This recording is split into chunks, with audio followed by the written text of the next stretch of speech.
नमस्ते दोस्तों, भगवान शिव को मृत्युलोक का देवता माना गया है।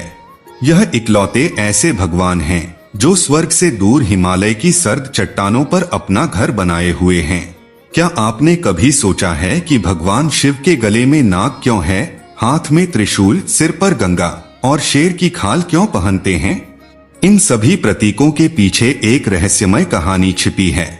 इस वीडियो में हम आपको ये कहानियां और उनका अर्थ बताएंगे जो भगवान शिव के प्रतीक या आभूषण से जुड़ी हुई हैं। इस वीडियो में हम इन प्रतीकों पर प्रकाश डालेंगे और उनका राज खोलेंगे। तो चलिए इस रहस्यमय यात्रा पर चलते हैं। पहला प्रतीक, गले में सर्प। भगवान शिव अपने गले में सर्प धारण करते हैं। यह सर्प उनके गले में 3 बार लिपटे रहता है, जो भूत, वर्तमान एवं भविष्य का सूचक है।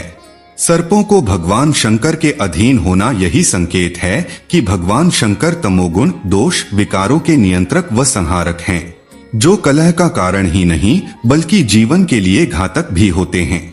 इसलिए उन्हें कालों का काल भी कहा जाता है। सर्प को कुंडलिनी शक्ति भी कहा गया है, जो कि एक निष्क्रिय ऊर्जा है और हर एक के भीतर होती है। दूसरा प्रतीक, त्रिशूल। भगवान शिव अपने हाथ में त्रिशूल धारण करते हैं। शिव का त्रिशूल मानव शरीर में मौजूद 3 मूलभूत नाड़ियों, बाईं, दाहिनी और मध्य का सूचक है। इसके अलावा त्रिशूल इच्छा, लड़ाई और ज्ञान का भी प्रतिनिधित्व करता है। ऐसा कहा जाता है कि इन नाड़ियों से होकर ही ऊर्जा की गति निर्धारित होती है और गुजरती है।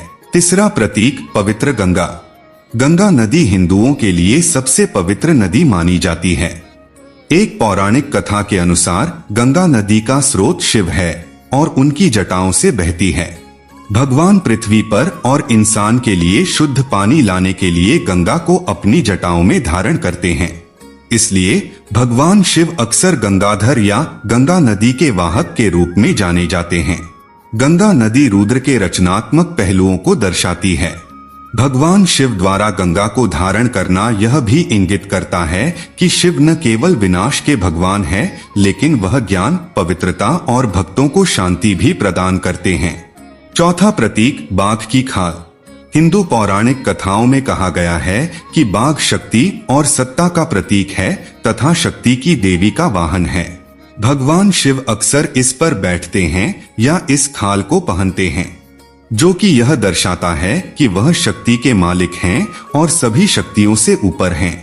बाघ ऊर्जा का भी प्रतिनिधित्व करता है। वह इस ऊर्जा का उपयोग कर इस अंतहीन सांसारिक चक्र में ब्रह्मांड परियोजना सक्रिय से चलाते हैं। पांचवा प्रतीक, अर्धचंद्र। भगवान शिव अर्धचंद्र को आभूषण की तरह अपनी जटा के एक हिस्से में धारण करते हैं। इसलिए उन्हें चंद्रशेखर या सोम कहा गया है। वास्तव में अर्धचंद्र अपने 5वें दिन के चरण में चंद्रमा बनता है और समय के चक्र के निर्माण में शुरू से अंत तक विकसित रहने का प्रतीक है।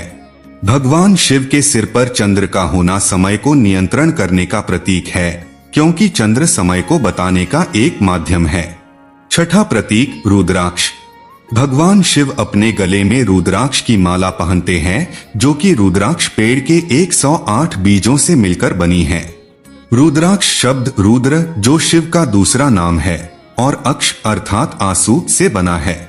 इसके पीछे कहानी यह है कि जब भगवान शिव ने गहरे ध्यान के बाद अपनी आंखें खोली, तो उनकी आंख से आंसू की बूंद पृथ्वी पर गिर गई और पवित्र रुद्राक्ष के पेड़ में बदल गया। रुद्राक्ष के मोती दुनिया के निर्माण में इस्तेमाल हुए तत्वों का प्रतिनिधित्व करते हैं। यह भी सच है कि भगवान शिव अपने ब्रह्मांडीय कानूनों के बारे में दृढ़ रहते हैं और सख्ती से ब्रह्मांड में कानून और व्यवस्था बनाए रखते हैं। तो दोस्तों, भगवान शिव के रहस्यमय प्रतीकों की ये थी कुछ कहानियां। जैसा कि हमने देखा, हर प्रतीक के पीछे एक महत्वपूर्ण कहानी छिपी हुई है और उनका अपना विशेष मतलब है। दोस्तों, वीडियो पसंद आई तो वीडियो को लाइक करें, शेयर करें और ऐसी ज्ञानवर्धक कहानी सुनने के लिए हमारे चैनल डी एन जर्नी को सब्सक्राइब करना बिल्कुल ना भूले। Thanks for watching.